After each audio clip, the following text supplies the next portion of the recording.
here and go over a little bit of that. What do you want to talk about first? Well, first I would like to, as we start here, Pat, what is your vision for MMA Mobsters? What is your vision for this podcast? What do you want to see it? What do you want to do? What do you want to see it become? Well, I think it's a unique combination that we have between all the years of fighting for me, coaching, and then broadcasting, where I have a different way of looking at things. I wish I would have paid attention a little more in math class and fell in love with it. I didn't see a purpose for a lot of it in life later on, is when, the things that I got interested in were history and, some other subject matter. But anyway, nonetheless, I see a unique combination, obviously, between you, a math whiz, and understanding the sport and really being able to dissect, all of the data, and myself being able to observe athletes, how they move, where they're strong at, things like that, endurance, who's got the striking edge, who's got the grappling edge, the wrestling edge, endurance, power, speed, things like that.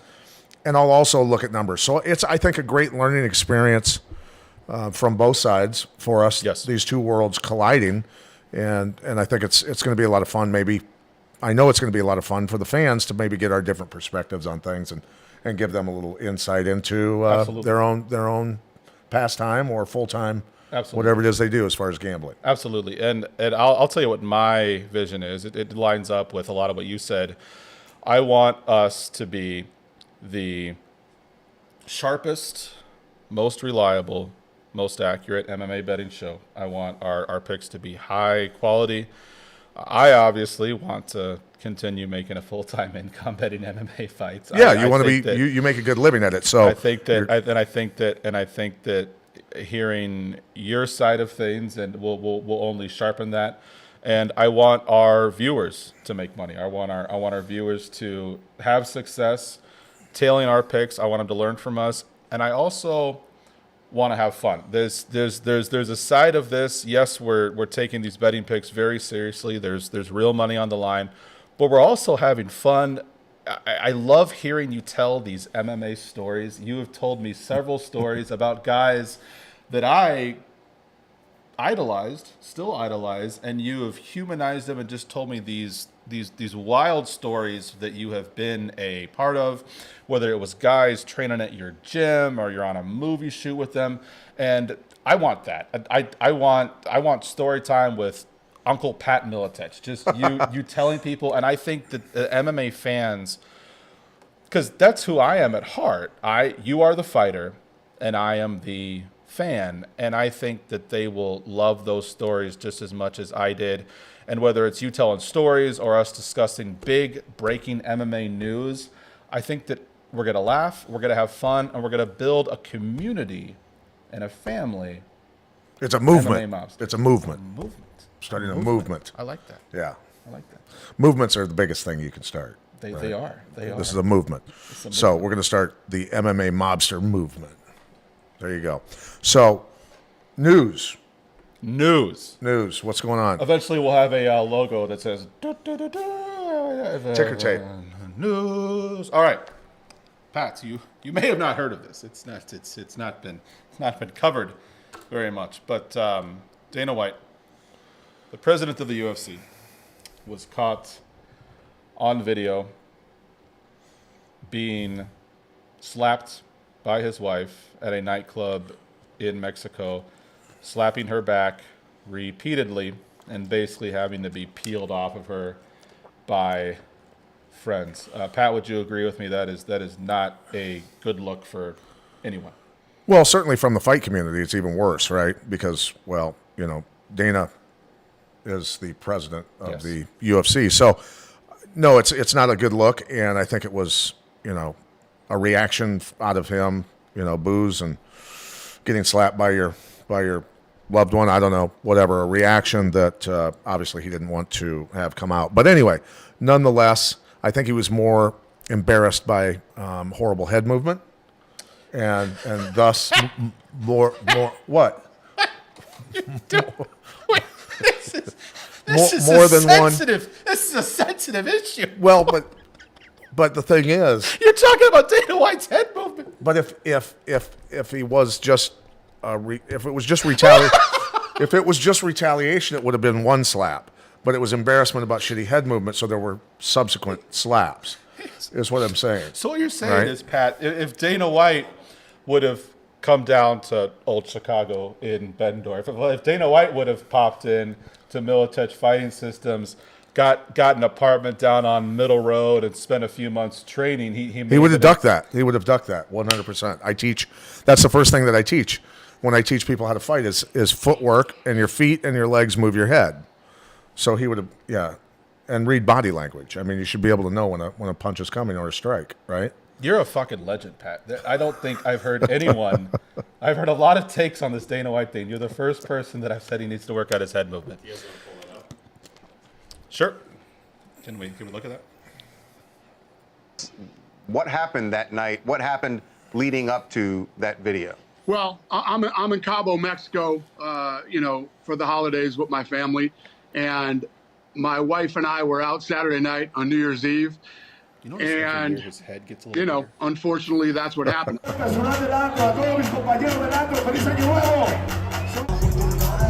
See, now here's where you got to read that. You got to read it coming. Why? Pat's gonna break down Dana White's head movement. You got to right here. She's loading. She was loading. He could feel it. He could feel it coming. Yeah, he even had his hand on her, so you can feel them moving that way. She was loading up the power right hand. Tequila blocked the movement, probably a little bit on that one. But no, more than anything else, that's enough of the video. We don't need to have overkill on that. Everybody's seen it a million times. But more than anything else, moving forward and being serious, Dana said, and you had a different take on it than I have on it when he said, the fighters need me, the organization needs me. So no, Yeah, let's talk about that. I'm not going to step down, and that's. You go ahead and give your take on him saying that the organization needs him and that the fighters need him. Yeah, so I will criticize when criticism is due, even honestly laugh a little at Dana's expense over what is kind of a ridiculous situation, especially for someone who was in charge of the biggest hand-to-hand Combat sport organization in the world. Yeah. Sure. It's a little ironic, but I think a lot of what Dana White makes sense. I think a lot of the stances that he takes people don't necessarily like, but it's mostly effective. And when he said, me being forced to step away hurts the UFC, the fighters, our sponsors, ESPN far more than it hurts me, I think that he's right. I think that COVID and everything that happened there and the world getting shut down could have killed the UFC. It almost killed Bellator if it wasn't for Dana White. And I think that the UFC needs Dana White. And I think that the world of mixed martial arts, not just the UFC, the world of mixed martial arts is nowhere near where it is today without Dana White. I don't know if we're doing this podcast without Dana White. I don't know if I'm making a living betting on MMA fights full time without Dana White. I can agree on a lot of that. But I will say this, that front offices of pro sports organizations are changed all the time. Ownership does change hands. Head coaches are removed and replaced. So everyone is replaceable. No matter what, in the end, everyone's replaceable. And that's something that, that it's important for, even a guy like Dana to remember. He is, because if Ari decides to remove him, he's gone. Yeah. Right? So that's something that's important to remember. I'm sure he's learning a good lesson out of this. I know he's got, there's some embarrassment in it, right? And it is what it is. And we all make mistakes. God knows I've made my share of mistakes in this life. So me too. That's I'm not going to call the pot, calling the pot black or whatever. But but moving forward, then the thing is if a fighter is guilty of this type of transgression, it's awful tough for Dana to be the one that punishes them, and it will have to be a Hunter or someone else who's going to have to hand out that punishment. Because when I would train fighters, and I'd say we're going to run up and down this hill, the famous hill that we always ran, and they would look at me, and the reason they would go do it was because they knew that I was going to go do it with them, or that I'd done it and run it a million times. So it is by example. It is by example, right? Nobody likes a leader who is do as I say, not as I do. Right. And they tend not to listen to you as well. That is correct. Right. Pat, last question, then we'll move on to news topic number 2. The viewers will get to know you well. We were going to do this every Friday, and they will get to know you well. But you and I have had conversations off air, and I know that you have been through a lot, good and bad, with this man. And I'll just ask you point blank: do you think that Dana White is good for the UFC? Do you think he is the man right now to lead the UFC? Well, again, look, between the Fertittas having massive business knowledge and connections within the athletic commissions and network, television and everything else, that was a big thing. It took guys like that to take over, right? It really did. And Dana being as hungry as he was, very Sure. eager, had his chance, his shot, and he ran with it, and he did a great job. Has he made poor decisions? Of course, everybody does. Has he made good decisions? Yeah. That's so. Look, my pay grade does not denote me saying one way or another. That's fair. That's for Ari and Yeah. and their group and the UFC to make their decisions, and that's just the way it is. But again, in the end, it's going to be tough for him to hand out punishment. That's all I'm saying. And I think that's a very,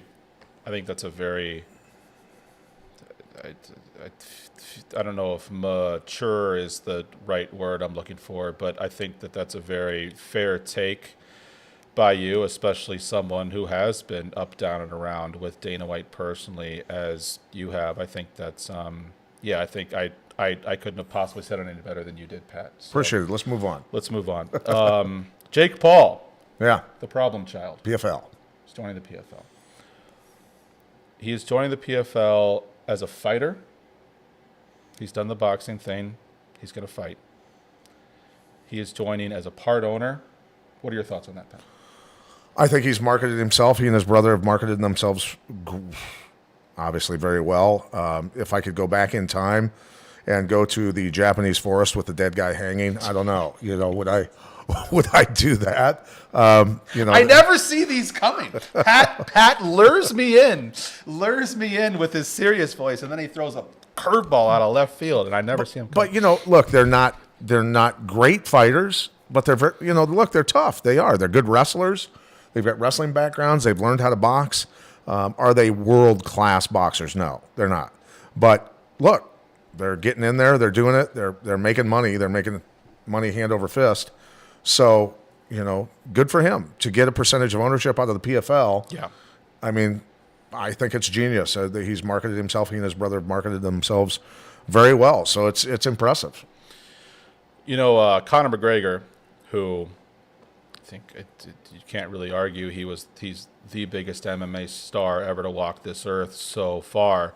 He demanded ownership stake in the UFC, and the UFC told him where he could shove it. And so I think that it says, Again, everybody's replaceable, right? No matter what, people are replaceable. They, through media and do enough specials on you and whatever else, they could build up, for God's sakes, they built up Mike Jackson versus CM Punk. I mean, come on. they took a journalist, cameraman, massive admitted racist, who with extremely little MMA talent, boxing, very little ground game, and they somehow turned him into a UFC fighter because they wanted him to fight a guy who also had no idea how to fight, who was a professional wrestler. If they can make Mike Jackson a UFC star, and I use that word very lightly, they could do it with anybody, Pat. Anyone, absolutely, 100%. So that's my point, though. That's my point, is that anybody can be replaced. Yeah. So. And I'll give my thoughts quickly. I tend to be on the Jake Paul side here. I make a living analyzing fighters, breaking down tape, and using math and all that stuff to predict fights. Jake Paul is an all-state wrestler, right, in the state of Ohio. So we haven't even got Ohio's to see... a tough state for wrestling, too. Exactly. So there's credentials there. We haven't even got to see his very high-level wrestling when he's boxing up Anderson Silva, boxing up Tyron Woodley, boxing up Ben Askren.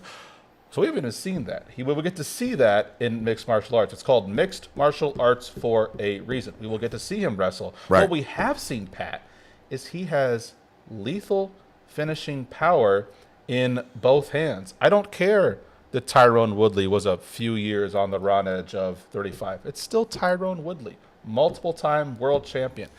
It's Anderson Silva, and he made both those guys look silly. He has hands, and he has power in those hands. And you combine that with that elite wrestling. Do I think that he's the best in the world? Absolutely not. But I don't think he's going to go in there and embarrass himself. And I don't think PFL will let him embarrass himself. I think they will feed him Proper opponents to build it. several walkover fights. And then maybe a year from now, we're talking about him fighting an Anthony Showtime Pettis or one of those big names they have on the roster. And I'm not one of those people who's going to pass him off as a YouTube star, a TikToker who bought his way into MMA. I think that he is at least somewhat legit. And you've got to remember that I've taught a lot of wrestlers how to box and how to kickbox. It's depending on their wrestling style many times will carry over into them understanding angles in boxing, and because the urge of a wrestler is to grab a hold of you. Well, when you first put boxing gloves on, and I'm sure the Paul brothers experienced this, is when you're in close in a boxing, you're sparring, training, you want to grab them, but you're supposed to punch, and your hands will actually freeze at the beginning of the sparring type stuff in the process, and you're literally getting lit up by boxers. You want to grab them, so your hands sometimes freeze, and it takes a while to get through that process, and start throwing. And I went through that process, and I know a lot of other guys have who were wrestlers who had to learn how to box and learn rhythm. I mean, it is not easy to teach some people rhythm. I used to joke around with some fighters that were wrestlers that listen to country music. I go, dude, you got to listen to R&B. You got to do something because you got no rhythm, you got no footwork. We got to work on this shit, and that's so it's not always easy. So they've done something that not all wrestlers can do. That is really interesting how you broke that down and described that. With wrestling kind of being their flight or flight, their hands would freeze. That's really interesting. All right, you ready for topic number 3? Yep. Topic number 3 is more of a somber note, and Pat and I can find a way to laugh about just about anything. I don't think we're going to laugh about this. We have seen some very tragic news in MMA the past couple weeks, the past month or so. Anthony Rumble Johnson passed away tragically. Stephan Bonner, who I was a massive fan of and Pat had a personal relationship with, passed away. And UFC pioneer, just like my co-host Pat Miletich is a massive MMA pioneer.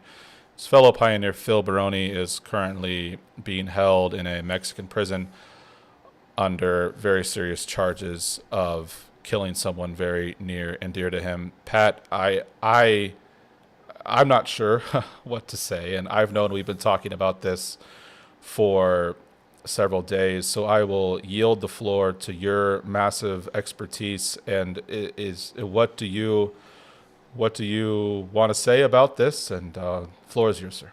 Well, Anthony Rumble Johnson was actually a sweetheart of a human being. That's the thing about him. He was always a consummate gentleman and very soft spoken, and just you can read people by their eyes. He's a good human being, a good spirit, and that was very, very sad to hear the news about him getting sick and passing away. It's heartbreaking stuff, and what a talented guy he was, and very bright, and it was tough. And then with Stephan Bonner, he went through some real tough times and spent a couple months in the hospital.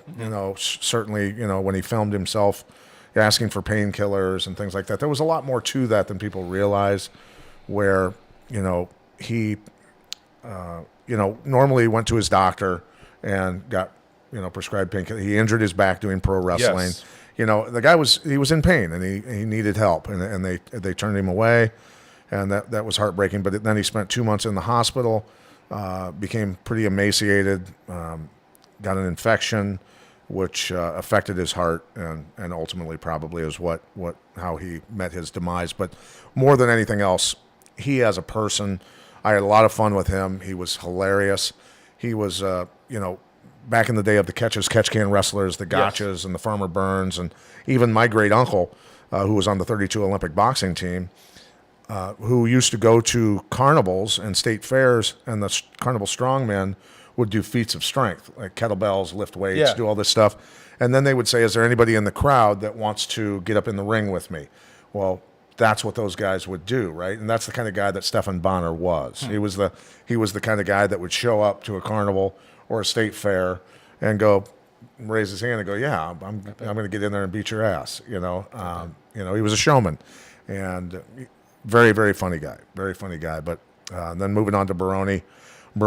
He's always been kind of a guy with a temper, and it's heartbreaking that he potentially took the life of his girlfriend. But I do remember one time in an arena, we were doing a walkthrough when they had the runway back then for the UFC, and we were doing a walkthrough, and Baroni was talking smack about beating this Russian's ass that he was fighting, right? He was this in the UFC? In the UFC. Okay. And Baroni's up in the cage, and he's moving around, and this is the day before the show, right? And Baroni's talking smack to this Russian. I'm going to beat this guy's ass, this and that. And Gilbert Yvel is the teammate of this Russian. And Gilbert Yvel from the Netherlands is wearing a full-length raccoon fur coat and a really dangerous striker back in those days. I mean, he was a deadly striker, vicious striker. And Matt Hume and I were sitting there going, because Gilbert Yvel's like, I'm going to knock you out if you run your mouth anymore. And Gilbert Yvel would do that. I mean, Phil could bang, but Gilbert Yvel was a scary guy. Okay. So anyway, we get back to the hotel, and Phil's like, I'm going to kick the shit out of this guy, and I'm going to beat his buddy's ass, and I'm going to do this and that. And Matt Hume, Hume, and I were in the elevator with Phil, and Matt Hume goes, do you know who the guy is with the raccoon fur coat on is? And he goes, no, who the is he? And he goes, dude, that's Gilbert Yvel. He will literally kill you and stuff you in a 55-gallon drum and sink you in the fucking river. Do not fuck with that guy. Louise. So, but Phil looked at us and goes, okay, I'll heed your advice. But no, heartbreaking stuff, though, with all of that. But anyway, so that's probably good for news, unless you have anything else you'd like to touch on. I did have one more quick thing. And I just... From your perspective of a guy who was a colleague of these fighters, friend of these fighters, and I come at it from the perspective of an analyst, but first and foremost a fan. I just wanted to ask you. I don't even know if it's a question, but Pat, as a fan, I'm getting real tired of my heroes dying and of my heroes doing horrible crimes and ruining their lives. And there was something about Bonner that hit me really, really deep. I, like a lot of people, fell in love with the UFC through The Ultimate Fighter, and he just seemed like such a nice, free-flowing guy. And I'm sad that he's gone, and I didn't even know him personally like you did. But I'm sad that he's gone. And Pat, I would just ask you, how does this stop? How do we stop losing our MMA heroes? How do we stop losing them so young? Is it mental health? Is it a different medical thing? What do you? I think the NFL went through this years ago, and they still go through it, and they have a better post-career program. Obviously, I was out at. I'll just say on an East Coast Special Forces base, and doing some training out there, and they have in that particular branch, they have the best TBI and CTE brain injury program in the world. They literally, it's incredible the stuff that they were doing inside of there, and they gave me a tour of everything that they do, and they said that the NFL people reach out to them for what they're doing, cutting edge. They have meditation rooms, they have yoga, they have float tanks, they have a lot of drills for mental clarity and a lot of different programs that they when the guys come back from tour after being gone for 8 months to a year, whatever they're gone for, these guys are beat up. And so they get put through this program. And so I think that, that's something that the UFC probably should implement. Yes. To help a lot of these guys. And look, I said to one of my fighters who's a legend several years ago in Las Vegas, we were sitting at a table and I was listening to him talk, and I asked him this question. I said, do you think you're the same person mentally as you were before you started fighting? And he said, no, I know I'm not. And you can feel it. You can tell. So it does exist. And so, yeah, I think probably taking care of the athletes that, help build, massive fortunes, right?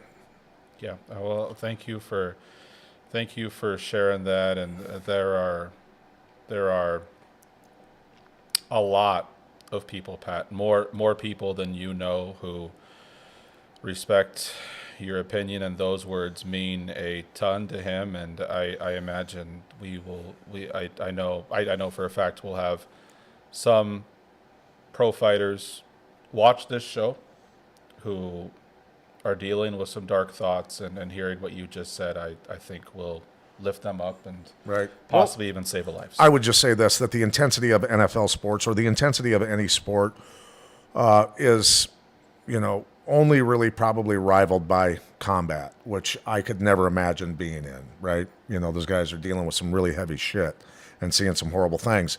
But the adrenaline dumps, the roller coaster of up and down, the lead up to the fight, the backside of the fight, it kind of creates somewhat of a bipolar pattern. And that's something that I think a lot of athletes walking away from the intensity, the camaraderie, a lot of it kind of parallels at a much lower level, the camaraderie that soldiers feel. And I think that's why there's a bond there. Yes. Between military and professional fighters. Yes. Just because of that intensity and the camaraderie, and things like that, the team aspect, of looking out for your buddies. And, think about it, how close do you have to be? And that's why I respect other men that get in there and do that.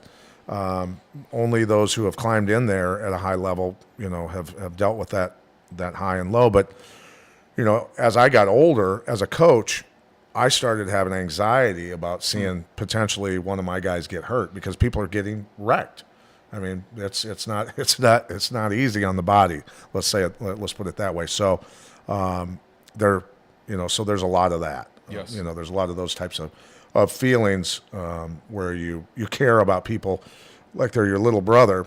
You don't want to see them go out and get severely injured. Yes. That's the main thing. And I'll tell you this, and then we can move on to our picks. No, this is all great. Because when I was a UFC champ, I was invited to be at a kickboxing match in Chicago, Illinois. It was amateur and then pro. You were UFC Welterweight champion at this time. Yeah, and they asked me to be there, to come there as a special guest.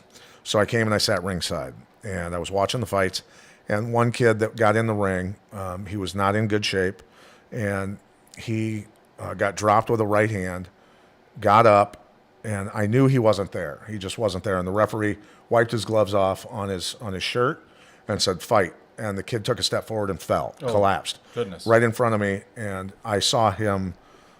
I knew he was in severe trouble. Yes. And I reached in and actually grabbed his mouthpiece and pulled it out of his mouth. Okay. And then I told the referee to just call the fight. I knew by his eyes that this was not something normal. So I jumped in the ring, and the referee started to do chest compressions on him. And I said, "Stop it, get away from him. I need to check for a pulse."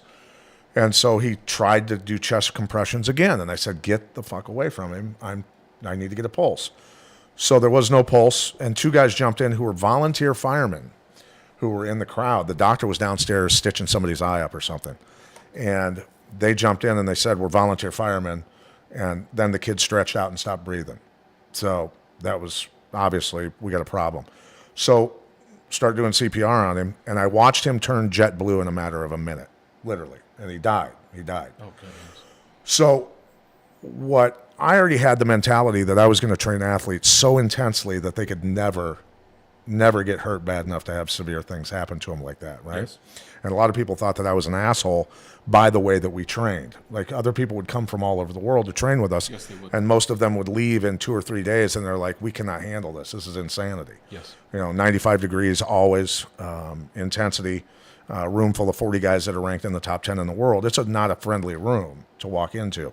But that's the way I expected it to be. And I had a guy go, you're an asshole. And I said, yeah, because I don't ever want to have to go to somebody's wife or parents and go, I didn't train him correctly and now he's dead, right?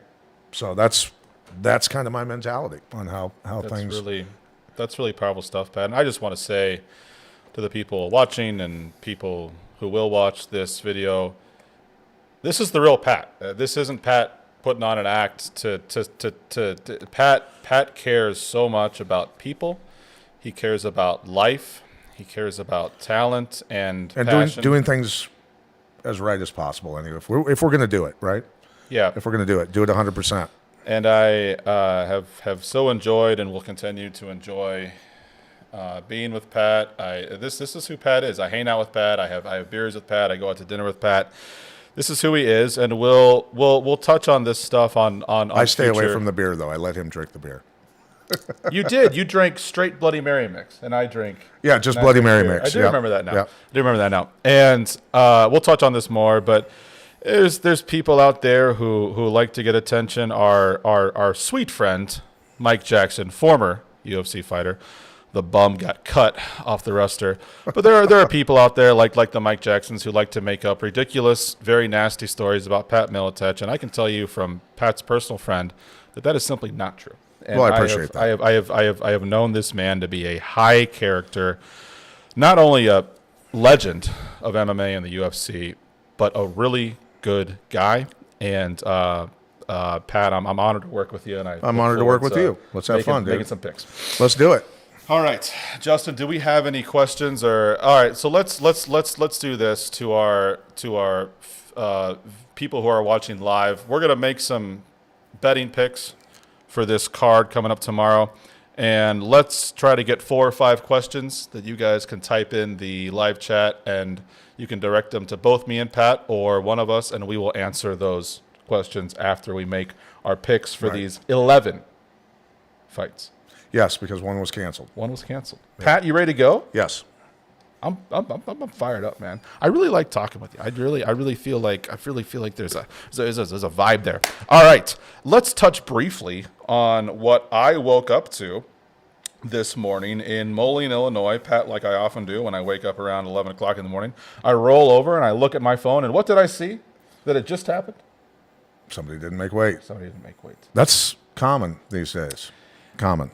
It's common, and it's also one of the main reasons that we do this podcast on a Friday afternoon, because I'm a full-time sports bettor, and I would probably, if I had to set a line for how many fights will be canceled every week, I would set the line at 0.5. Maybe even one even. It definitely feels like at least 1 or 2 fights every freaking week get canceled. At least somebody not making weight. Yeah.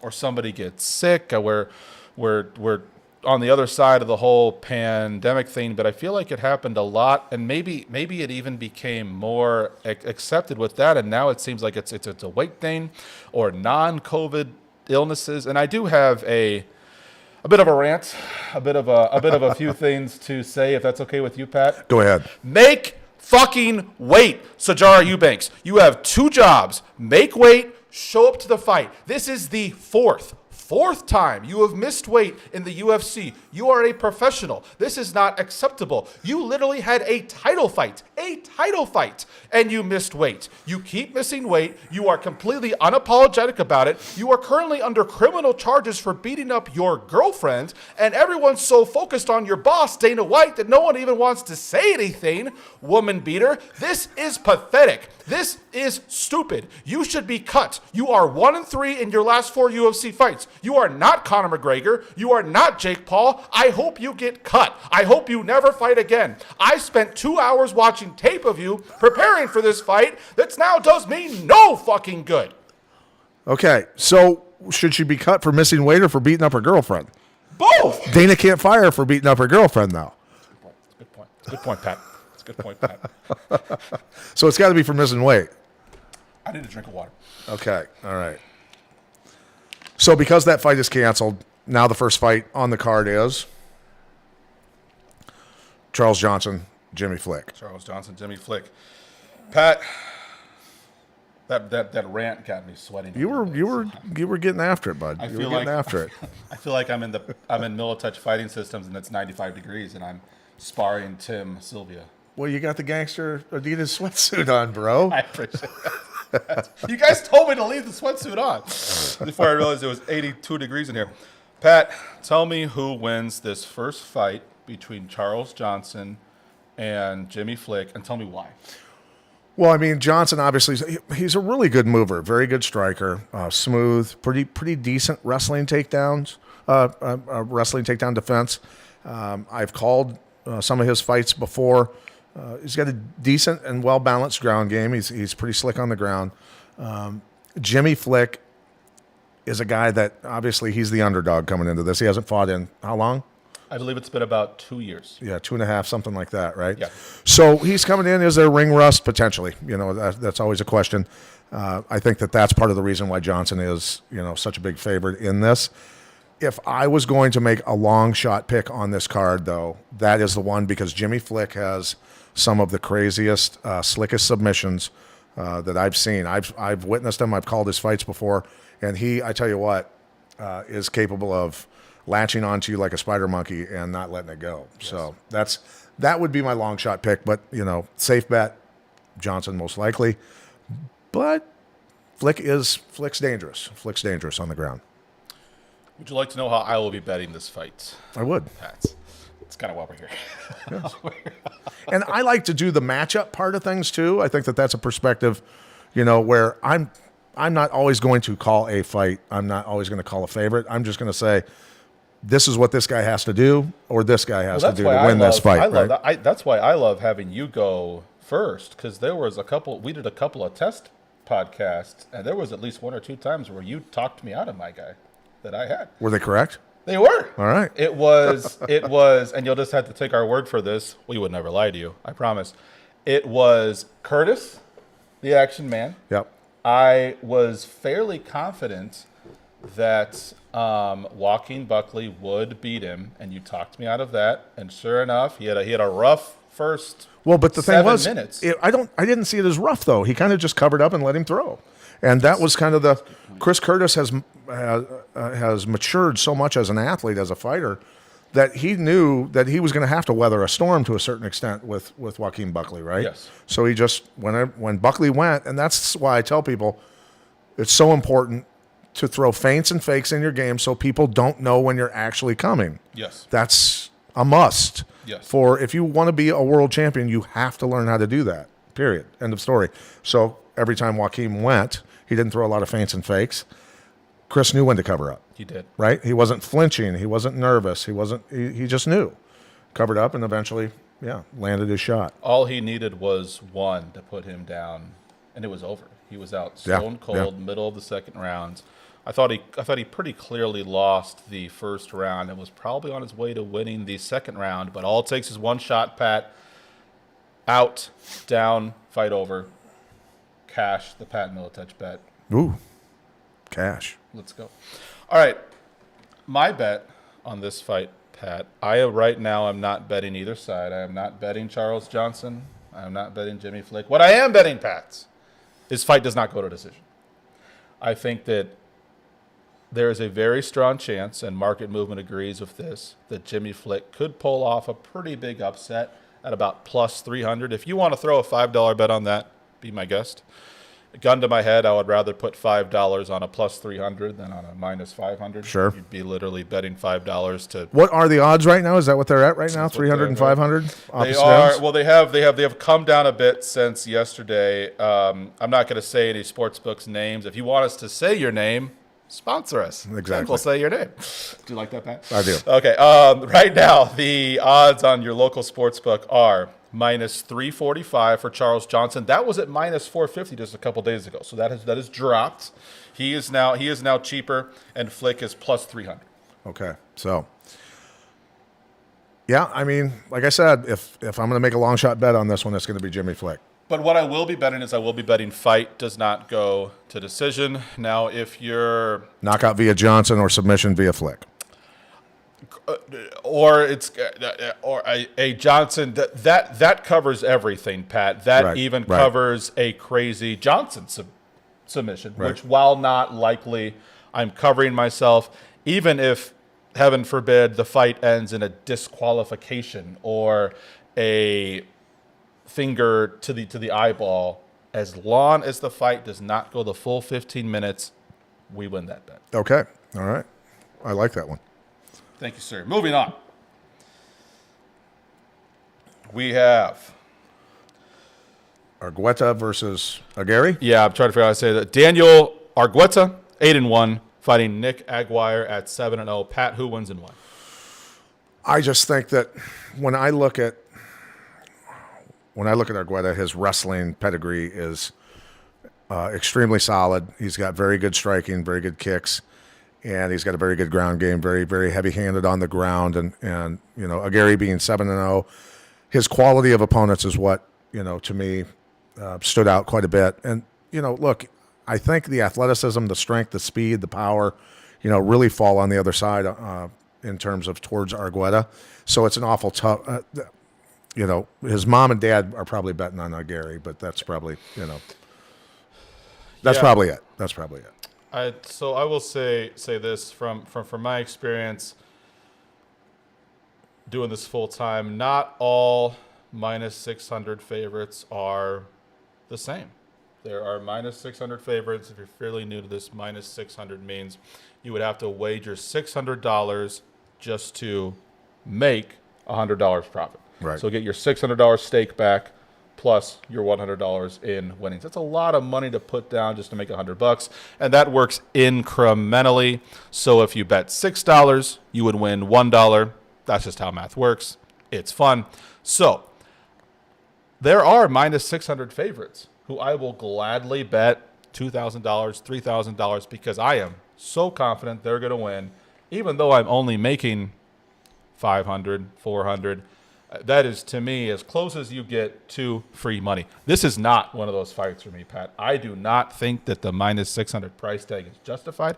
I am not telling you that Aguirre is necessarily going to win, but this is not, when I look at the market movement, when I look at tape, I do not think Argueta deserves to be a minus 600 favorite. This fight for me is probably a pass in general. Okay. All right. All right. Moving on, we have Alan Nascimento fighting out of Brazil. He is 19-6, Pat. He's fighting Carlos Hernandez, who is 8-1. Pat, who wins and why? And am I correct? Did Hernandez lose his first fight and then rattle off 8 in a row? I believe that is the case. Let's check your math here, Pat. And Pat, you are exactly right. He lost his first fight in Titan, and he reeled. I mean, that is, I guess, get that one loss out of the way. Yeah. No, he's, you know, on an 8-fight win streak, going up against a guy with more experience, obviously. You know, but when Nascimento runs into people with pretty solid, really top-notch records is when he runs into trouble. Okay. So again, I think Nascimento has, you know, the reach in this fight,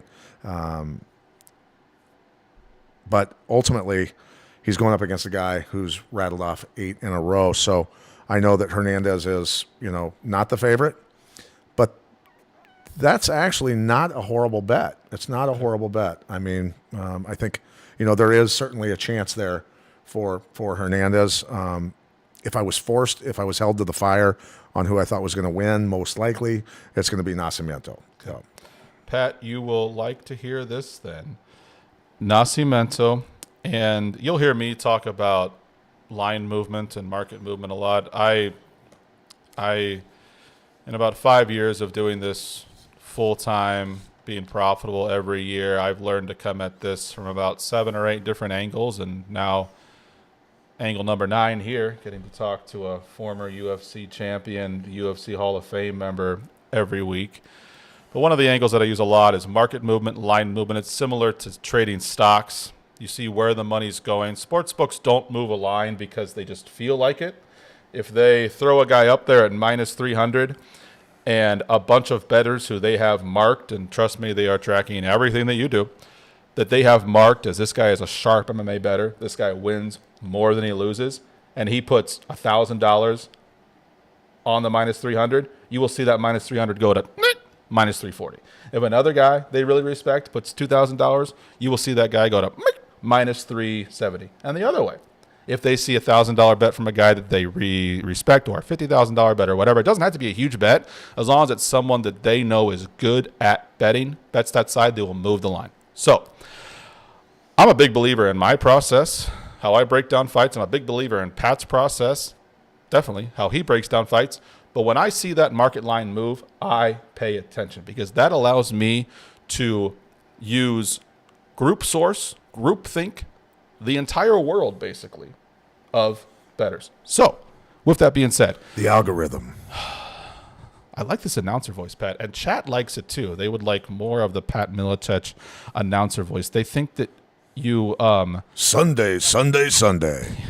in a world where a math genius meets a UFC Hall of Famer, they will laugh, they will cry, they will make money.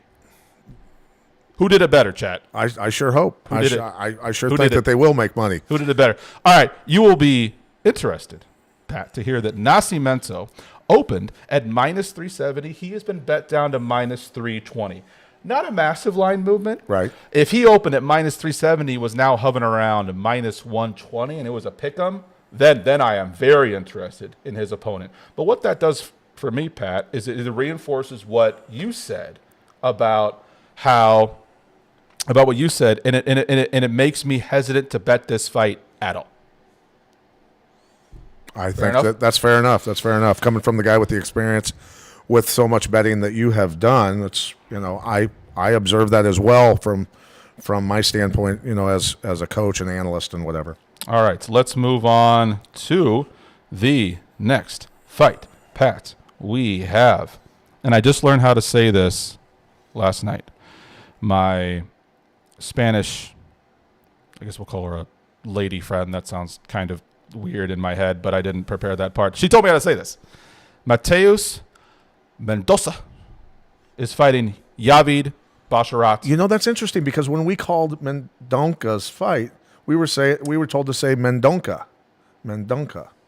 Julia, did you lie to me? She might have because we would always ask the fighters for clarification on how to say it. She was passionately convinced it was Mendoza.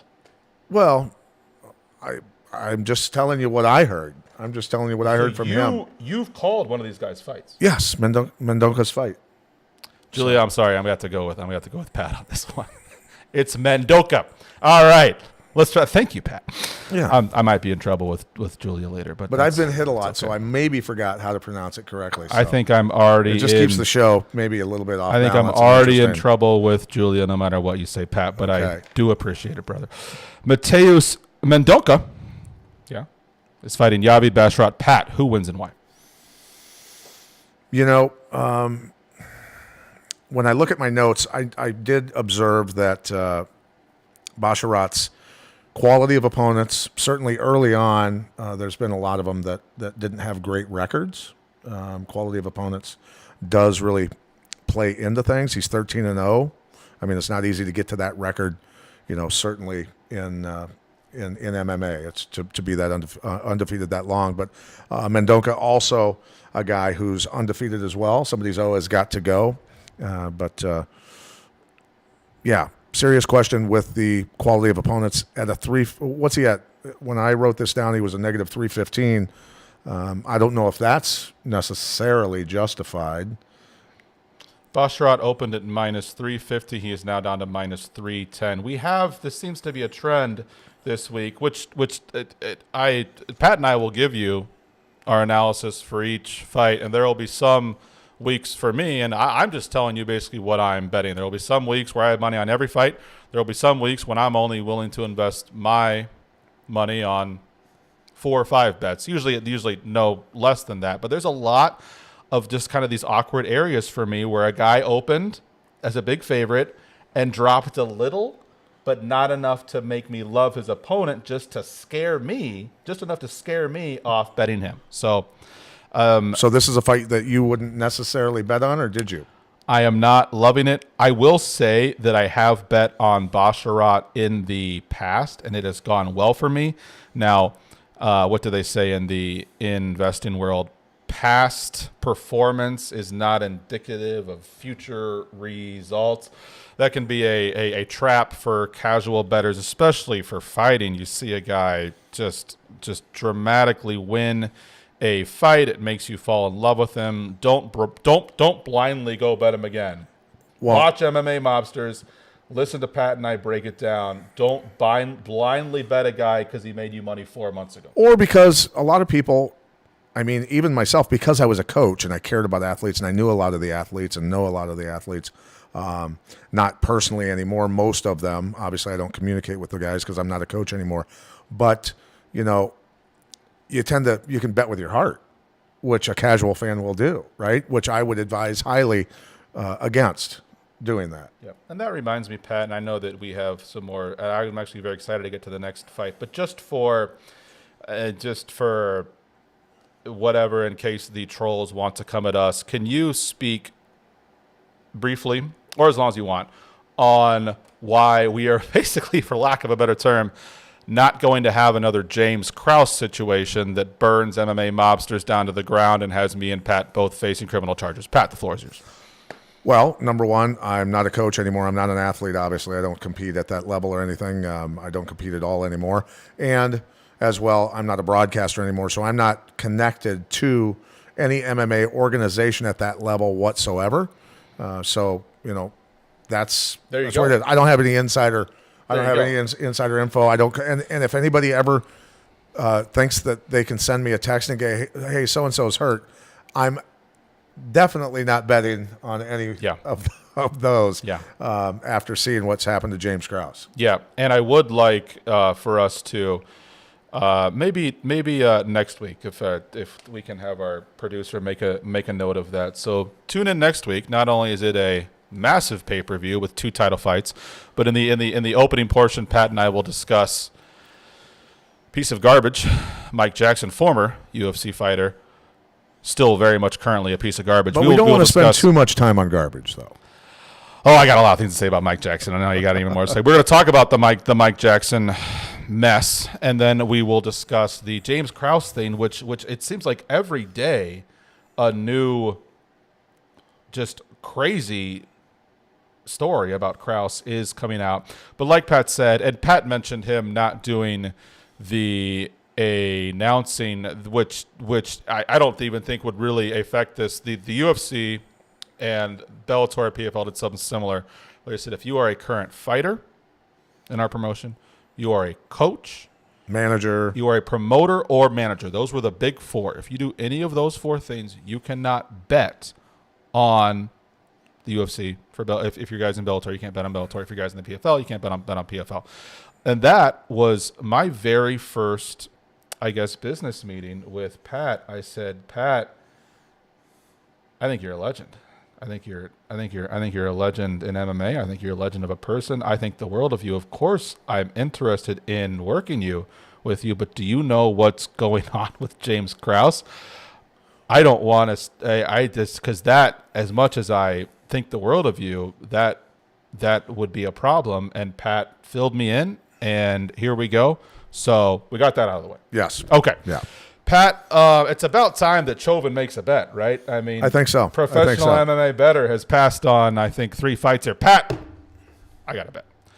Do you mind if I go first on this one? Please do. Thank you, sir. You are so kind. All right. We have Mateusz Rebecki is fighting Nick Fiore. Rebecki, 16-1. Fiore, 6-0. Pat, Rebecki is a massive favorite in this fight.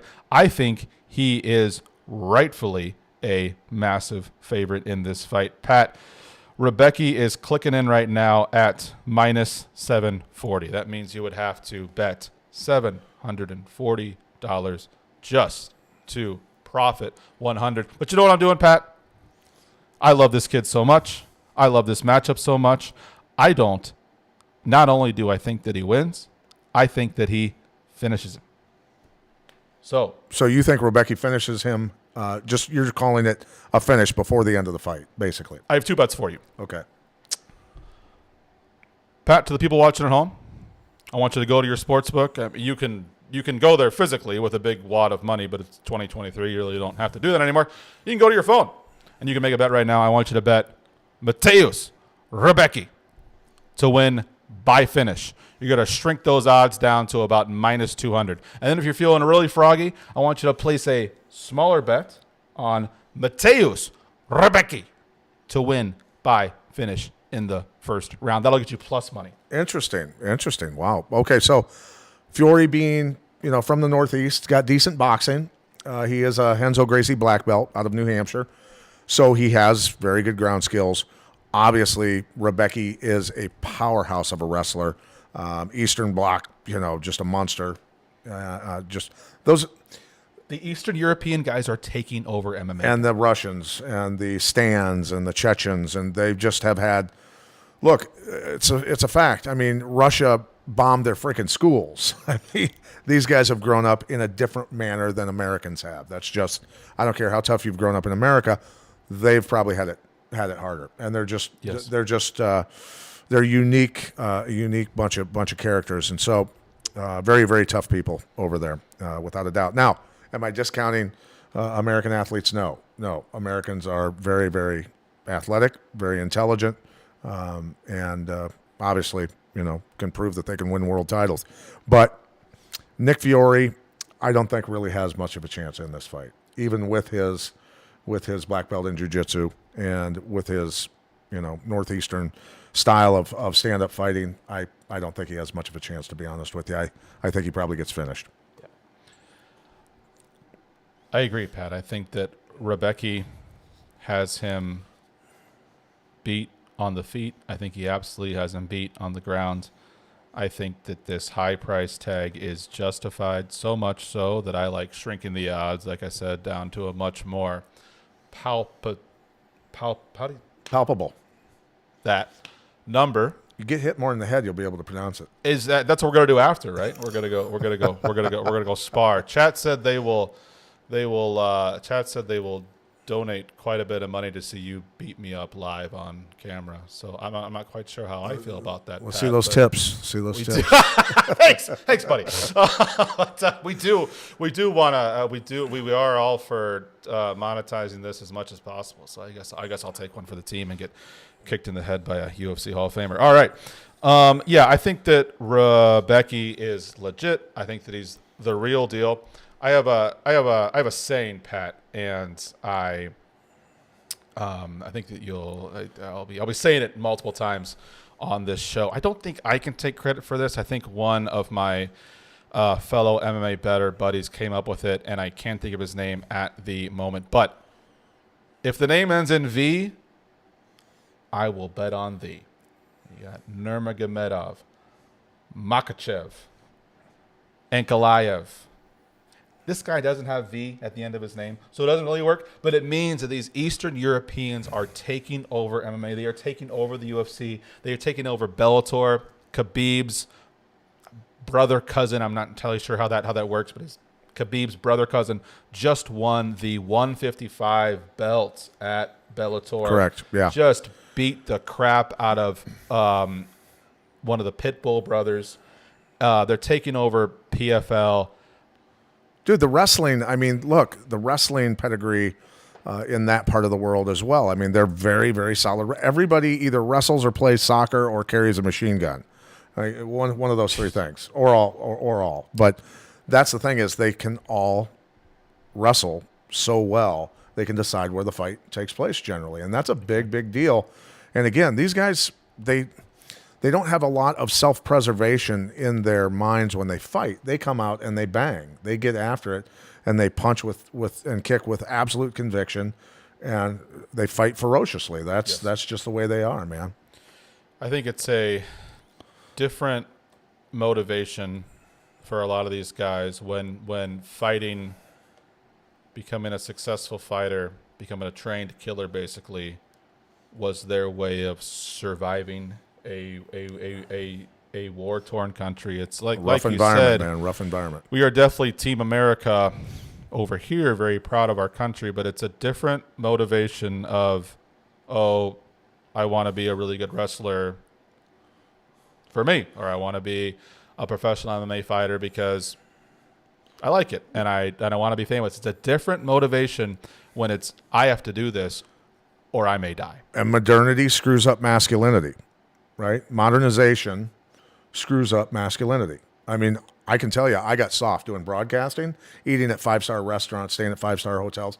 It makes you soft. So it's good for me to, just sleep on the floor. I will sleep on the floor just to toughen myself up, remind myself. Stay hungry. Yeah. That's really interesting. All right, next fight, Pat. Yeah, Abdul Razak Al Hassan. You said you love that name. I think it's one of the best fighter names. It flows. Not one of the best fighters, but I think it's one of the best fighter names. He's very solid, though. Razak Al Hassan is fighting Claudio Ribeiro. Pat, who wins and why? Ribeiro, is he still favored a little bit more? He was at 115. He did. He is sitting there currently. Yes, sir. Yeah. When I really observe these guys, it's a balance back and forth where I think Ribeiro maybe has the edge a little bit in striking, is wrestling the other way. Speed for Claudio Ribeiro. Quality of opponents falls to Abdul Razak Al Hassan in my mind. So Al Razak Al Hassan has very good judo, but he's lost the last 3 out of 4 fights, and that's something where it can work both ways for a fighter.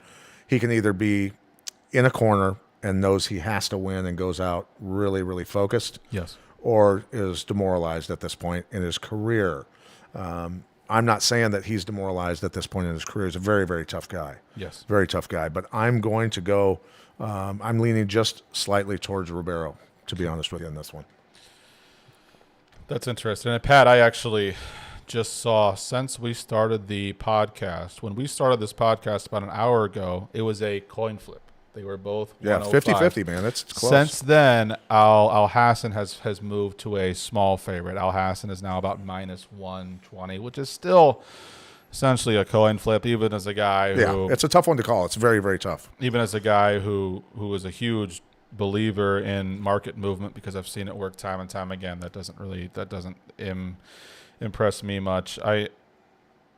Razak Al Hassan became famous in the UFC for being a brutal finisher. He brutally finished, I can't remember his name. He's in Bellator now. I can remember it really quickly. He was a Iranian fighter who fought down in Florida. He was on Ultimate Fighter. But anyways, I actually met him in New York City. I was there picking up sportsbook bonuses, and I go into a bar, and I literally ran into him.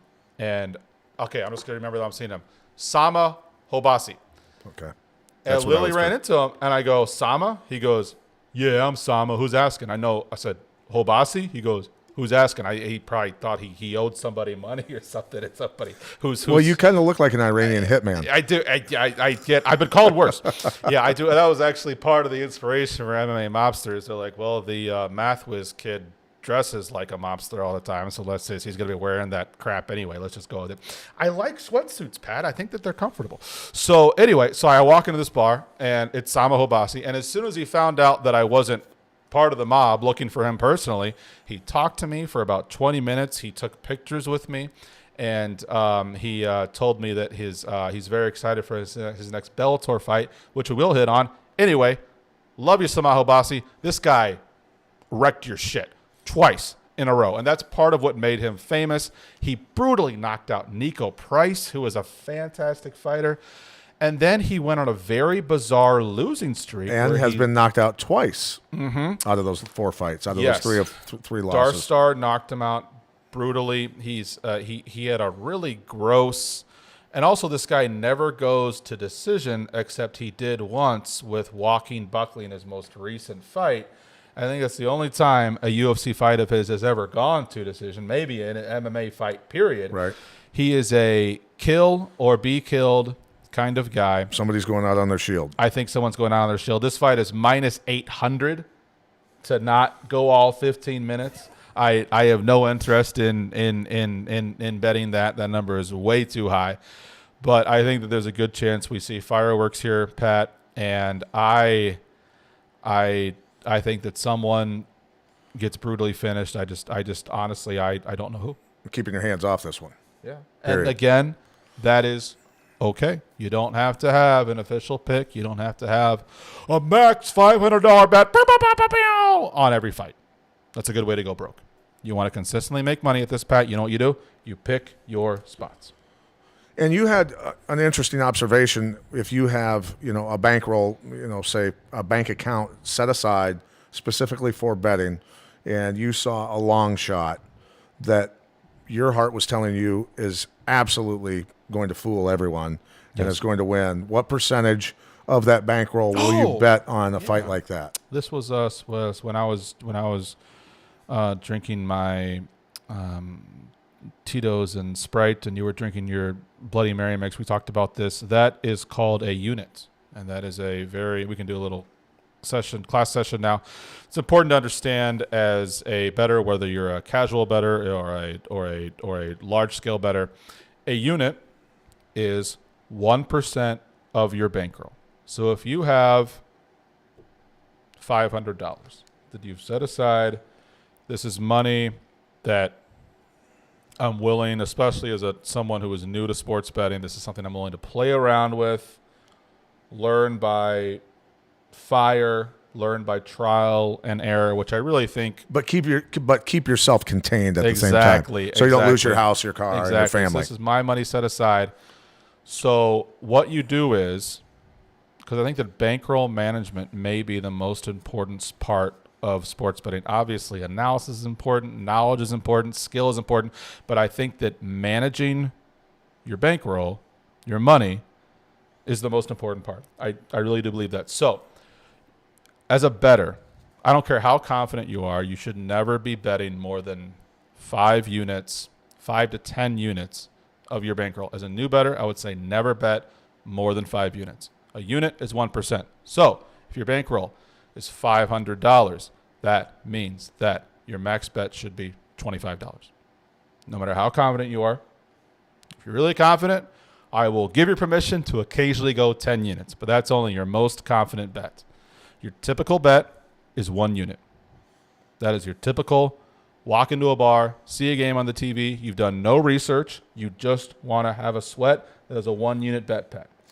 And we also just offer suggestions on who to bet on. We're not telling you absolute to bet on, right? Yeah, I think that's. I mean, they have to understand that as well. There's chance in everything. Well, sure. There's chance in everything, and obviously, I am a big believer that my boy Rebecca wins the fight. Not only wins the fight, but wins inside the distance. That for me would. I don't know. That would probably be a 5 unit bet for me. 4 or 5. All right. But yeah, that does not. It's not a every unit I have bet. It's not. It's not take out everything I have in multiple bank accounts and go get a day job. Yeah. I don't want to have a day job, Pat. I don't ever want to have a day job, and part of that is being responsible with my bankroll and never overextending myself. There you go. So, well, next fight, Pat. Thanks for bringing that up, Pat. I think that's something a lot of bettors don't understand is the unit system. It's probably going to help a lot of people. It's going to help a lot of people. Again, contain themselves. Again, a unit is 1% of your bankroll. Your bankroll is money that, for lack of a better term, you're willing to lose. You don't want to lose it, and we will work very hard to keep you from losing it to instead turn into more money, but that is the money you're willing to gamble with, and 1% of that is 1 unit. So when we talk about units, that's what it is, and you should never put more than 5 units on a bet. Gamble responsibly. Gamble responsibly. And if you're having problems, dial 1-800-BETS-OFF. There you go. Thank you, Pat. All right, next fight. We have, speaking of the Eastern Europeans who are taking over the sport, Umar Nurmagomedov I have said Khabib's name 8 billion times and I still stumble on it. Let's try that again, Pat. Umar Nurmagomedov. Very good. Very good. Thanks, buddy. Is fighting Network quality. Hayoni Barcelos. Pat, who wins and why? I think it's going to be fireworks, and I think that Yes. we both agree on that. They're going to both go out and bang. You know, where Umar has the edge, obviously, in the wrestling, he's quite a specimen. I mean, he is built literally like the perfect prototype fighter. He's a freaking animal. He moves extremely well. He bangs with his hands, very crisp boxing, very fast kicks, very flexible. And so, I mean, Hayoni is a guy who is very tough guy, very good jiu-jitsu, very good boxing. But where the edge happens in this fight, you know, towards Umar is his wrestling, certainly, his power, certainly.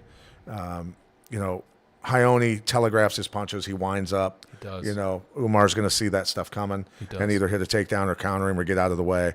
So I see it being, Hayoni's a very, very solid, very tough guy, can take a lot of punishment, and I think that he may end up taking a lot of punishment in this fight. And, you know, if I'm betting absolutely on Umar if I'm betting anything. So Yeah, so I think that's the correct way to go, Pat. Umar finish? By finish? Did I cut you off? By finish? No. I'm saying by finish. I think that he rolls him. I do not love by finish. Umar, his odds have ballooned. If you got in at minus 490, good for you, because he is now minus 950. So those odds have literally almost doubled. If you hopped in on that, good on you. I would definitely let that bet ride, because there's 98 to 99% chance that Umar waxes him. And Pat, this kind of goes to what we were talking about. Hayoni Barcelos doesn't suck. No, he's tougher than shit. The kid is a freak talent. He's, I believe, a black belt in jiu-jitsu and has hands. He's a great fighter, and I don't mean this in a personal way, but I think that the main thing that separates Umar from Hayoni, because you have two freak athletes, guys who looks like they came out of a lab, I think that for Umar, it's up here. I just think that Umar has the mental discipline, the mental warfare, and is just smarter with the way that he does stuff. You said Hayoni gets countered a lot.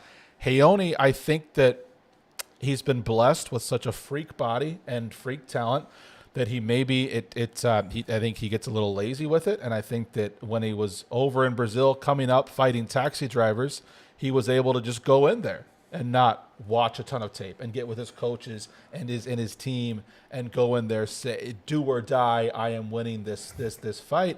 And I think that for Hayoni, his massive talent is almost a curse, whereas a guy like Umar and anyone with the last name Nurmagomedov is going to be mentally tough, because they do not let these guys coast.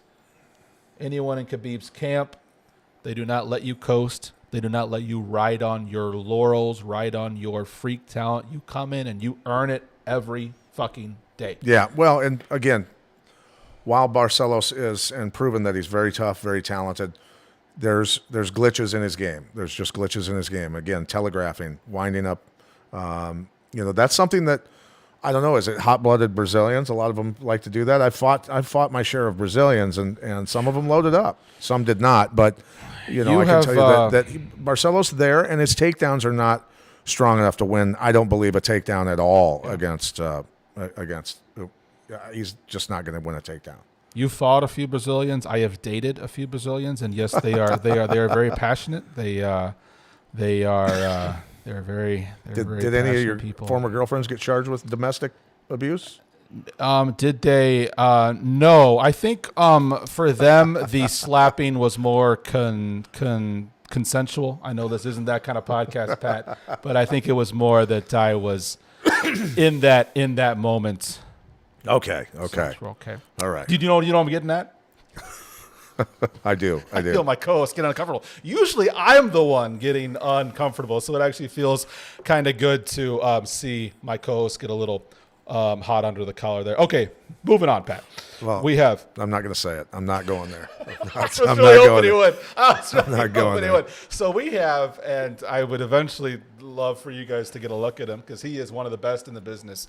We have our producer Justin, who just does a fantastic job for us, and I love how Pat can push buttons and he can what's he gonna say now, because I do have a ton of respect for Pat, and I think Pat has really figured out what the line is. Okay, I absolutely can't say that, but I can say that. And I did get in trouble a couple times on network TV when I was at Access, and it was all humor. It was all humor, but I said one time a kid kept giving up the mount, a kid that's in the UFC currently now, and he was fighting for the title, and he kept giving up the mount, and he'd figure out a way to get out of it, but he would give it up just easily 4 different times during the fight. Okay. And the 4th time he did it, I'm just shaking my head.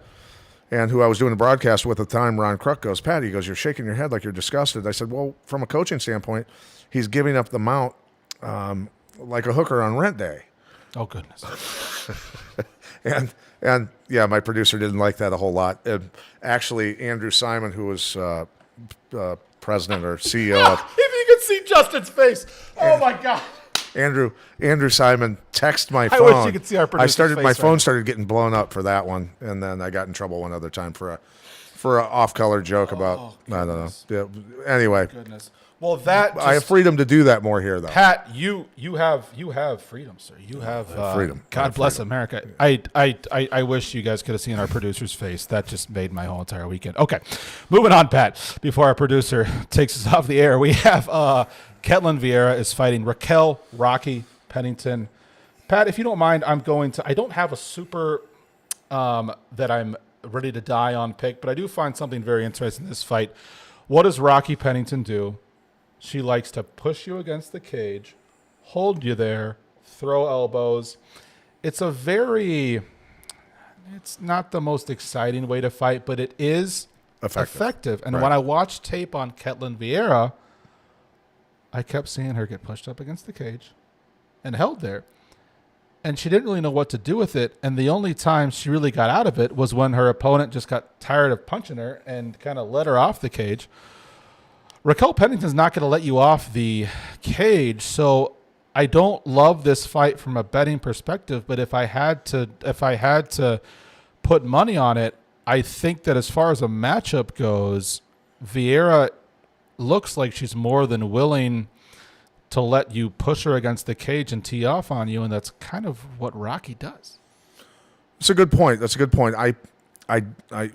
I've observed that. But more than anything else, I see common opponents where Ketlin Vieira has beaten Tate and Holmes. Very controversial against Holmes. Right. And Pennington lost against Holmes. She switches stances a lot. Pennington does. She uses her boxing technique. She wants to be in close, like you talked about, tying up, and she wants to be in close proximity usually. She does. And use her boxing and elbows. Yes. Vieira has very good judo when she decides to use it. She has some good throws, and so I think that, and she's a good mover. She needs to move and use lateral motion in this fight and not get trapped against the cage, obviously. Yes. And she can push the pace, and she can throw flurries. She needs to do a lot of that in this fight and move. And when they do get in close proximity to each other and tie up, yes, she needs to hit some throws. She needs to be able to get the fight to the ground and end up on top. But I lean just slightly towards Vieira in this one. Yes. I do have one bet on this fight, Pat, and it goes the distance. My man. Let's go. That is my bet. That is probably more of a Okay. parlay piece. It's about minus 300, depending on your book. But if you parlay 2 minus 300, Pat, you know what you get? What do you get? You get to double your money. All right. Roughly. So I am fine with that as a parlay piece. You ready to move on, Pat? Say that again? You ready to move on to our next fight? Sure. I'm really enjoying this, by the way, Pat. This is No, it's fun. I love listening gonna to be your fun, man. your analysis of things. I love the conversation and just the way we look at things a little bit differently. I do too. There's definitely. I feel like this all happened for a reason, and I'm going to be looking forward to doing this with you every Friday. Okay. Yes, sir. 3 fights left. Punahele Soriano from Hawaii is fighting Roman Kopylov. Pat, who wins and why? Again, obviously a very, very tough one to pick for me anyway. Both guys 9-2, and Kopylov has very good movement, a little longer. Yes. Good boxing. And so he's going to want to sit on the outside a little bit and set down on his punches and move laterally, stay out of the way of Soriano. Soriano's a guy that is a lefty who has a lot of power. When he decides to throw it, he's got to get on the inside in my mind. He's got to wrestle. He's got to put Roman on his back a little bit in this fight. Mix up his attacks is really important to spread out the defense from Roman, right? So I'm leaning a little bit towards Soriano in this one. Pat, you bring up an excellent point. You're really taken to this betting analysis thing. I'm very. I can see, obviously, coming from your background as a fighter and a coach, you did a lot of the same stuff. Probably you watched tape, you Sure. game plan and stuff like that, and I can really see that coming across here because you hit on something that I think is very important, which is the wrestling. Soriano is a banger. He is from Hawaii. Hawaii, not exactly known for their wrestling, but Soriano is a wrestler. Soriano went to a very well-respected, smaller school, but very respected wrestling program. Had a fairly success in the, they would call it the mainland here in the here in the United States. So he left Hawaii to go to that wrestling school. And where was that wrestling school? I do not know. I just know that as far it's one of the top D3 wrestling schools in the country. I could here. Let me Look it up because I was thinking it was in Iowa. Was it Wartburg? Wartburg? There you go. Yeah, that's it. I knew he wrestled in Iowa. Yeah. 2 Iowa boys over here. Three Iowa boys over here, including our producer. So, And because Soriano drank the water here in Iowa, dude, he became a good wrestler. Right? there you go. There you go. Shitty wrestlers go out for basketball in Iowa. That's the truth. Everybody goes out for wrestling in like first grade, and then they get weeded into basketball after they suck. That's how it works usually, right? You heard it. I mean, I was a soccer player, so I'm not sure. How do you feel about soccer players, Pat? Look, I heard Dana White saying that soccer is like the least talented sport and all this other shit. Soccer's tough, man. You got to run and run and run, and you've got to be very, you have to be very talented with your feet to be good at that. It's incredible what they do. But he did have a point, though, a good point, where the net is massive and there's 1 and 2 points scored in games, and I don't know how that. It's a bit of a. I was a bit of a bruiser when I played. Yeah? You would have been proud of me. I threw some elbows. Deliberately kick people in the leg. Yeah. You just say you were going for the ball, but you weren't. So let me tell you about. So when I was in high school is when soccer started to grow really fast in America, and it took some of our most talented football players because it was in the fall at the same time, at least at that time, and so our field goal kicker, who was incredible, went out for soccer. And I went, dude, what are you doing? That's a European sport. Why are you abandoning us? And I said, and back then I used to call it pussy football. That's what I used to say. That's the politically correct term, I believe. But I was bitter. I was bitter because we lost some really good football players, right? So I'm like, dude, don't leave us. Don't leave us. And that's when Gene Bells, no, not Gene Bells, David, I can't remember his first name. Anyway, he said, I'll kick you in your leg and break your leg. I go, no, you won't. No, you actually won't. But no, but I do respect soccer. I do. Yeah.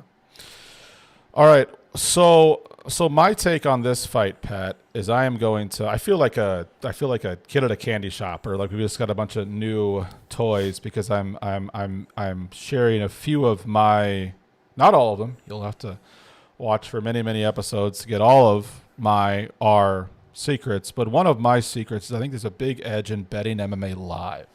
So let me break this down to you for you later. As the fight is happening. As the fight is happening. And in this day and age of legalized sports betting on almost every sports book, especially the big ones, again, you want us to say your name? Give us some money. you can bet the fight up to the second live. And at pretty much any point in the fight, they'll probably turn off the tap with 20 seconds left to go in the fight. But at pretty much any point, as they're punching each other, certainly in between rounds, you can bet fights, and fights will change drastically. Pat, this was right before we connected. I was actually in New York City for the Adesanya Pereira card, and I was in New York City because I had traveled to the East Coast to pick up sports betting bonuses in different states who had legalized. Go to this state, deposit $1,000, get $1,000 free. I was essentially able to have a pretty fun trip up and down the East Coast, picking those up. And I was in New York City and was going to go to the fight, but I heard it's very difficult to get reception when there's 60,000 people in the all arena. on their cell phones. And also, I was looking at good seats, but I had a fellow MMA betting colleague tell me, I don't care how good your seats are, if you're betting the fights, Don't go. TV's still going to be better. Yeah. TV's still, you have some guy behind you, some New York guy spilling his beer on your head, and it's just if you're going to have a good amount of money invested in this, which I always do on fight night, watch from your hotel. So I did, and one of my biggest wins of last year was Dustin Poirier fought Michael Chandler. Mm-hmm. He started that fight as about a minus 230 favorite. He got his shit rocked. The first 5 minutes of that fight was almost finished. Which Chandler does to pretty much everybody. But then what does Chandler do? Chandler has no gas tank when it gets to the third round. Right. So Poirier got his shit kicked in for the first half of the second round, and then Chandler starts to fade just a little. But I've seen enough Chandler fights. I knew You the know where it's signs. going. And Pat, I was able to get. We're not trying to impress anyone. I'm just a math guy, so I'll say the numbers. I was able to get about a $1,500 bet down. Dustin Poirier had gone from minus 240 to plus 200. So I was able to get a pretty good bet down at plus money. And what did Poirier do? The fight was tied 1 round to 1 round. Poirier lit him up and finished him about 2 minutes. Gas tank, man, and talent and toughness and everything. I love that guy. So I don't think that every fight is an amazing live betting opportunity, but I think that some fights are, and I think this might be one of them. Give me an idea. You don't need to tell me exactly how much, but given your experience and knowledge and looking at that fight, which I was looking at that the same way, how much money are you throwing down at when the odds switch that hard? So that was a very confident bet. That would have been about let's do the math in my head real quick. That would have been about a 8-unit bet for me. 8-unit was that's up there. Which I just told you not to do. I said rarely go over 5. But it was about an 8-unit bet, and especially at that plus money. And the fight was tied 1 round to 1 round, so it wasn't like Poirier needed a Hail Mary finish. He just needed to win the 3rd round, and not only did he win the 3rd round, he choked him out about 90 seconds into it. So not all bets are as wonderful as that is, Pat, where you can put down $1,500 and literally 2 minutes later you're $3,000 richer. You just did that in 2 minutes. That is... Don't do that. So how many phones are you operating during fights? I have 4 iPhones, 2 iPads, and 1 MacBook Pro. I think I need a 5th iPhone. I think Dude, I have too much ADHD for, I don't know if I could, maybe that's why mixed martial arts fit me so well, because we were doing something different constantly. Okay. Striking, working on boxing, working on Muay Thai, working on wrestling, working on leg locks, working on this, working on that, right? So, yeah, anyway. Well, that was Pat and I like talking to each other, and I think that'll be good for the podcast. So, Pat, I think that this is a live betting opportunity right here. We're going to move through the rest of the fight picks, because if Soriano is a baner, Kopylov is a baner, Soriano has a massive wrestling advantage. We've seen Kopylov get dragged all over the place by wrestlers. Right. If I see Soriano point at the center of the cage, let's go, mother effer. You and me, we're swinging and banging, rock'em sock'em robots. I may bet Kopylov. Makes if I sense. see Soriano shoot for a double leg a minute into the fight, I guarantee you I'm betting Soriano. Because Soriano, if he Great fights advice. smart, can win this fight. Right. If he wants to be a big tough guy and get the knockout, then it becomes a 50-50 fight, possibly even favors Kopylov. Like I said, mix it up. Okay. For Soriano, mix it up. Moving on, we have Damon Jackson fighting Dan, 50K, Ige, Pat, who wins and why? Man, I love both these guys. Me too. God, it's really, really. Ige has the edge in striking, definitely. Damon Jackson, I think, has a slight edge on the ground, although Ige is very, very skilled as well on the ground. Ige, I believe, has speed, a little more power in terms of his boxing skills and quality of opponents. Both of them have had very, very tough opponents. Yes. So it's a really tough one. I lean a little bit towards Ige. Just barely, to be honest with you. Pat, I'm going to pick up right where I left off on the live betting thing. I love a live bet in this fight. This is a classic striker versus grappler matchup. Ige has by far the better striking, the better hands, feet. Mm-hmm. If this stays on they're both walking around on Ige's their gonna two outbox him. legs. Ige's going to outbox him, outstrike him. If Jackson can find takedowns at will, he's going to smother Ige, and he's going to milk away rounds and win rounds by doing that. So it is not there are So wait a minute. If Jackson gets takedowns, he will smother Ige I think and milk away the rounds. if Jackson gets this fight to the ground, I think he finishes That is very possible because too. he has some slick ass That submissions. is very possible too. Yes, he does. And so, and again, it is not as easy as it sounds. This is years of experience, thousands of fights, hundreds of thousands of dollars on the line, and a lot of trial and error now. And I know we're trying to wrap this up here, but you can see in the first round, maybe Ige is piecing him up, and then you're like, okay, Chovan said if Ige looks good on the feet, hammer him live. Maybe let it get into the second round, because maybe Jackson lets Ige punch himself out a little bit, takes him down easily. And if he takes him down easily in the second round and doesn't finish him, he's for sure going to take him down easily in the third round. So it's definitely, I think it's a live bet opportunity, but And also, see how the fight plays out. Damon Jackson with 3, 4, 5 takedown attempts in the first round and unsuccessful, he's going to potentially get fatigued. Yes. Right? Exactly. I mean, that's All right. something to pay attention to as well. Yes, sir. All right, so we're trying to keep this under 2 hours, and we're getting close to that. So we have the main event of the evening. Pat Imamov is fighting Sean Strickland. Pat, who wins and why? Well, I think Sean Strickland jumping into this as late as he did, I don't know if it was a flinch reaction by him, coming off a couple of losses, to Cannonier and Pereira, the brutal knockout with Pereira. Absolutely brutal. And Pereira does it, I mean, obviously to almost everybody. I think that Strickland is a solid guy everywhere. He's a lunchbox guy. He carries a metal lunchbox, a hard hat, and is a very solid guy in all areas. I just think Nasruddin just is going to win this fight. It's a clear cut to me that he's going to win. I don't know what the odds are at right now. Minus 130 for Imavov, plus 100 for Strickland. So essentially a coin flip. Imavov, the slightest of favorites. And you got to look at the quality of opponents of the last 3 wins by Imavov.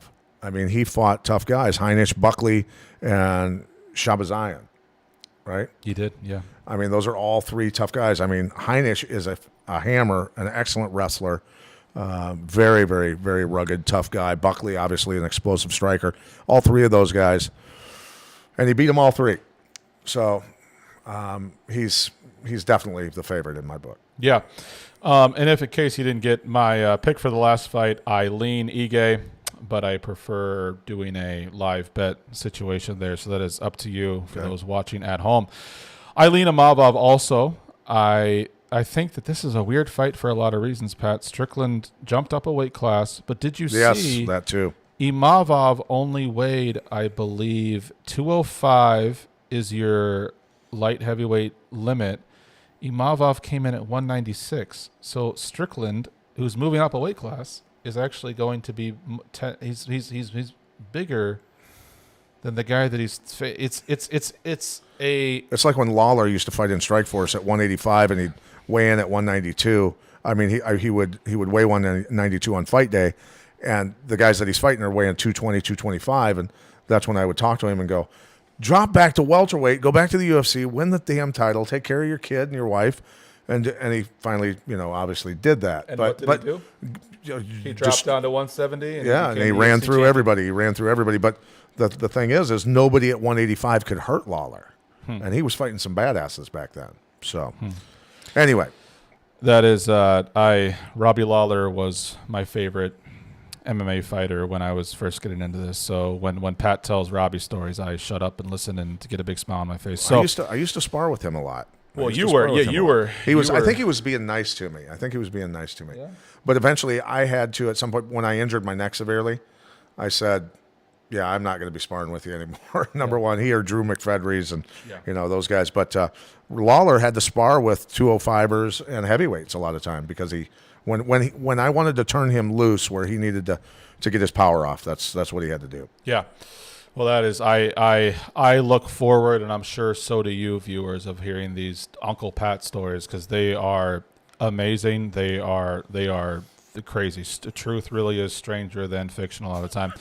Pat, I'll tell you a bet that I like a little more than Imavov, and this may surprise some people. I don't think this goes all 5 rounds.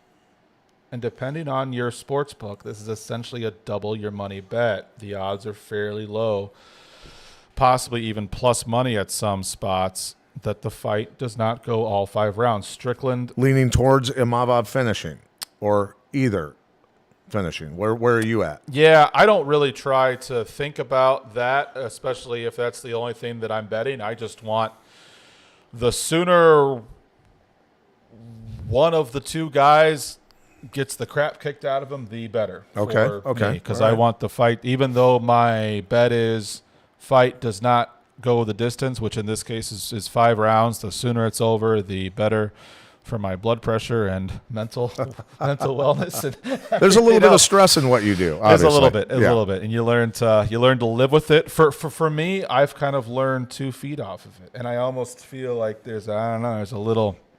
You talk about the angel inside you and the devil inside of you. I've learned to listen to that. I've learned that sometimes I have, and again, I'm sure there's people that watch this that bet far more than I do. So I don't think that I'm anything special. But there's times when I have a 2,000 bet on the line, and I'm good. I am good. I am cool as a cucumber before the fight starts, and I think that's that little angel telling me, and it's all you've done the work. It's all the math equations running through my head that this is a good bet. Anything can happen. The mathematical haze in the barn. But yes. There you go. That exactly that. Did the work. And anything can happen, but I can live with this bet. And then there are times for even an amount much smaller than that, like a $200 bet, when the fight's starting, and I'm excited. I'm like, I am really worried, and I should not be this worried. And what that is I think that your gut instinct is really you running a million different simulations, math equations, without even realizing it in your head. Listen to your gut, because that is what interesting. You being a former pastor. Yes. Turned to gambling, like we talked about at the beginning of the show. Interesting. The guy told me today. I just heard it today. When you pray that you're talking to God, intuition is God talking back to you. There's a little bit of God in gambling. A little bit of God in Joshua's gambling. This guy. I get to hang out with this guy every Friday, and so do you. So do you. And I'm looking at our producer here. Let's wrap this up in about 5-6 minutes. Justin, can you scroll up to the top? We are going to answer some questions here, Pat. So we have a lot of guys saying good morning. Lots of guys like to say good morning here. I don't know what's going on with that. So we have Chris Austin. What's up, Coach? Says, is it an advantage for the guy to miss weight or the guy making weight? Pat, we had that fight get canceled between Eubanks and Priscilla Cachoeira.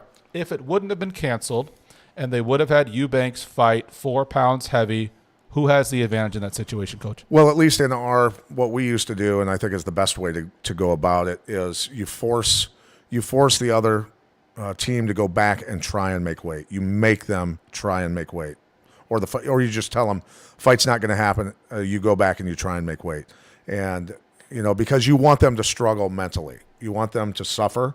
You want to make them suffer. You want to inflict that mental dominance over them because you did the work to make the weight. Number one, and you're already ahead of the game if you're the one making the weight and the other guy doesn't, right? Yes. Or the other gal doesn't. Then when they come back and can't make weight, then you take the percentage of their purse that you're allowed per athletic commission rules, and then you go beat them up. Yeah, because you have a psychological edge, and rarely have I seen the person who didn't make weight win a fight. At least most of the time in my experience. I don't know about you, but from my recollections. Yeah, I'll give. I think your answer was fantastic, and coming from the perspective of a fighter, Coach, I think that I was interested in your answer. But from a professional handicapper, what I've seen is a trap that a lot of casual bettors fall into is they're like, oh, this fighter came in overweight. They are out of shape. They are not healthy. They are drained from a heavy weight cut, which is one of the more strange narratives that I've heard. Like, if you're in great shape, you're going to make weight. Yeah. If you're in top shape and you've trained your ass off, you're going to make weight, period, end of story. I mean, I'll just give you an example real quick, and I don't like talking about myself, but it was a situation where I had a new gym, I had a new house, and I had a brand new baby, and my life was chaos. And I actually held the belt at the time, and we got to the scale an hour before weigh-ins, and I got on the scale, and I was 10 pounds over. Oh, wow. And so we had to run across the street, and I had to we had to put the Aerodyne in the steam room, and a little trick that we would use is we'd wrap a wet towel, cold towel, around there's a copper tube that hangs out that's the thermometer, so to speak, right? And so it can tell how hot it is. You wrap a cold towel around that, and you keep dumping cold water on it so that tells the steam to keep pouring out. It just keeps coming. And I rode the bike till it was a tough cut. Spent about 40 minutes on the bike, 40 minutes on the bike. But you cut 10 more pounds in less than an hour. Yes, the last 10 pounds. That's a professional. That's a professional, folks. Gentlemen's Cooperative would like to know how many people are buried in Pat's backyard. None. I've made a lot of mistakes in life, Mike, but that would not be one of them. And Gentlemen's Cooperative, we want to do an MMA Mobsters suit line with Gentlemen's Cooperative, of course. They have some very, very high-end suits. I've got some of their suits. And that's just saying I've already mentioned your name, your suits. Now you have to pay us. Well, there you go. And actually, Pat, I know that this I don't know, I shouldn't say it's on air, but we had discussed maybe pulling me in to help you announce some fights in March. And I was thinking if I do that, I'm going to need a suit because I don't have a suit. Good point. If I'm gonna be but in character with the gangster Adidas sweatsuit. Do I just stay in character? I don't think that's a bad idea at all. Do we have MMA Mobsters along with our friend Jason? We signed a deal with Gentlemen's Cooperative. We signed a deal with Adidas. I mean, it's all there, right? MMA Mobsters plus Jason bringing you Caged Aggression. There you go. Oh, man, I'm getting excited. Okay. These are cool stories by Pat. Can't wait for more. I agree, Spread Attack. These are, and I'm not just saying this to gas up the podcast. I love Pat's stories. And this guy has lived, eat, and breathed this sport and been a piece of MMA history. And I appreciate it, man. I appreciate you listening in. It's nice to know that the fans enjoy the stories too. Yeah. All right. What do we got? Any questions at all before we jump off of here? Well, we have people saying that they love the show and they enjoyed it. Well, guys, we will see you next Friday. And don't forget to hit the notification button, share, please share MMA Mobsters with everybody you know, man. We want to build this thing quick. We want to have a lot of fun, and we want to come back weekly and provide hopefully some great insight for you. If you guys enjoyed the show, and I can't stress this enough, we need you to press the like button, press the subscribe button, because that helps us. That helps our budget. That helps us keep doing the show. Right. And it also helps us make the show better. We want to bring in people that Pat knows, people that I know to be podcast guests. We want to keep building, expanding, and we want to, and I can't stress this enough, grow the MMA Mobsters movement. Yes. We want to grow it. We want to be bigger. Clothing coming soon. Clothing coming soon. T-shirts. Pat, it's been a pleasure. I'll see you next Friday, buddy. Yes, sir. Bye, everybody. Thank you. I was Eddie Harris, eating crazy cheese like you would think I'm a parent.